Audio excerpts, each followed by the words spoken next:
Everybody knows Volvos are predictable. Safe, sturdy, boxy, ultimately unspectacular, but good.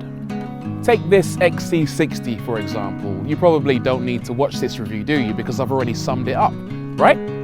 Well, wrong, because this thing defies convention in a whole bunch of ways. First of all, there are the looks. The previous XC60 had curves like a brick. This latest car looks far more sleek and sporty. The days of boxy Volvos are long gone. These days, they've ditched that utilitarian vibe for something that's more trendy, more muscular, more urban. The next thing you should know about this big hulking 4x4 is that it's not actually 4x4. Yep, you can get versions where all four wheels are driven by the engine, but this is the front wheel drive model.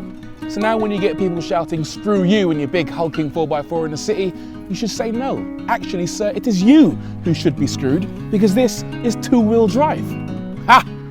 They've given us a two-wheel drive option for fuel efficiency reasons. It defies expectation thanks mainly to a new 5-cylinder D4 engine.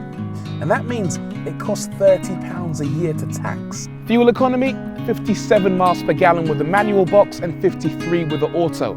And that means this massive thing behind me gets pretty similar fuel economy, emissions and road tax as a 1-litre Ford Focus. Mental. The other criticism you could level at Volvo is that they're a little bit boring. And yep, the XC60 is a little bit boring, but it kind of goes past boring, comes back around to exciting, and then settles in the middle. It transcends dull. But it does all the really dull stuff really well. For example, look at this boot. It is absolutely enormous. You could hide a body in there. What's more exciting than that? Not too many things in life, I'd imagine. Certainly not the XC60's interior. That's not to say it's bland. It's minimalist, unobtrusive, quite calming. That's quite nice. The center console is surprisingly busy, unnecessarily so, with far too many buttons, but Volvo is working on this. They've got a new touchscreen system, co-developed by Apple, on the way.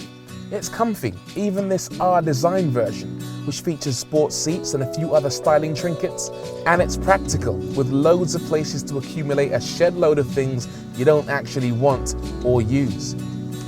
There's a decent amount of space around the back too. It's definitely not as spacious as it looks from outside. You get slightly more room than a standard car, but for growing families, it's a winner.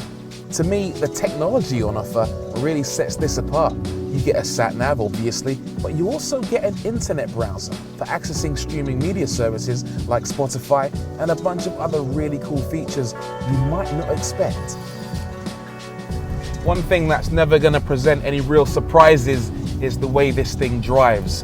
It does really well. I've pretty much driven every Volvo in my time, and they're all the same, really capable, and they get the job done. It's important to remember that it's a big car, very wide, so you got to have your wits about you when you're trying to thread it through traffic, especially in the city. Just like that, for example. But getting around town is really easy. The throttle modulation is so simple. You apply the brake and the accelerator and everything feels really progressive, and you never feel as if the car's ever going to present you with any unwanted surprises.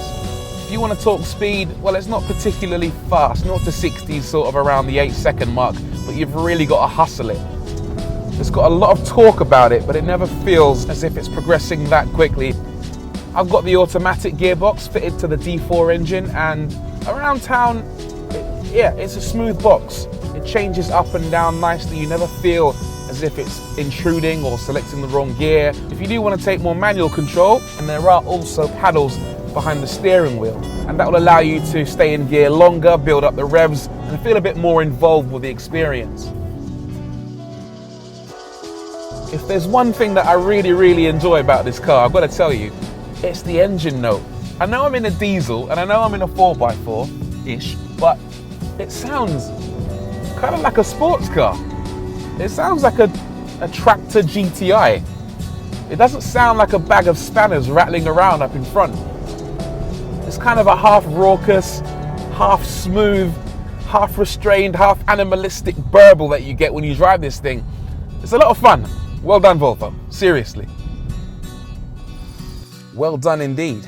Some people may find it easy to dismiss the XC60 for being steady, unspectacular, and unsurprising, but in my opinion, that perception would be like leaving your wife for being too loyal, or hating public transport for being too regular, or moaning about a transatlantic flight because the journey wasn't very memorable.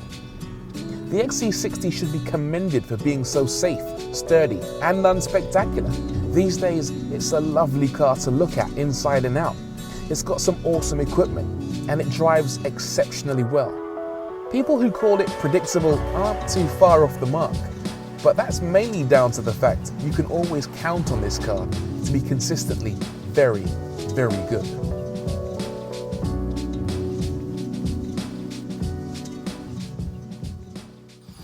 This is the 2014 Volvo S60, a rival for the BMW 3, and its 50 to 75 mile an hour speed, that's your overtaking speed, has dropped by with this, the brand new Range Rover Evoque Autobiography Dynamic.